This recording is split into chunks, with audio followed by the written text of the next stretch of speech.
Messi तैँले hat-trick हानिस्, I respect. होइन त मेरो भाइ होस्, भदै होइन। यो ह्याट्रिक स्याट्रिक बेला बेलामा भइरहन्छन्। दसैँ जस्तो चिज वर्षमा एकचोटि आउँछ, सधैँ होइन। हे रोनाल्डो, अस्ति न तेरो गेम पनि हेरियो, तेरो सबै फ्यानहरू आफूतिर फेरियो। यो चोटिको वर्ल्ड कपको कप हामीहरूले लाने हो, तिमीहरू चाहिँ झोला बोकेर घरतिर जाने हो। ए भिटिनिया, खौ भने खुर्सानी छैन बजारेमा डेरा। ए मेस्सी धेरै ठुला कुरा नगर है, तेरो मुखमा कोचाइदिन्छु यति मोटो केरा। धेरै ठुलो कुरा नगर भाइ, हामीहरूलाई देखेर तँहरू लुक्ने, गोल हान्नको बदल त्यो डेरियामा ढुक्ने। धेरै बेमेउ नगर, गोल हान्नु पनि छैन, धेरै बेमेउ गरेर पुग्ने।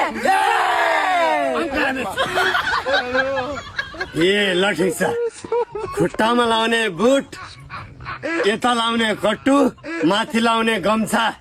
2022 को वर्ल्ड कपमा साउदी जस्ता टिमसँग हारेर पनि वर्ल्ड कप जितिस होइन। अब तँलाई के भन्ने? फिफाको चम्चा। हे रोनाल्डो मेरो भाइ, अस्ति मैले हेट्रिक हानेको देखेर सबैले मलाई भने भूत। त रोनाल्डो 41 वर्षको बयस, घर गएर छपक्क सुत।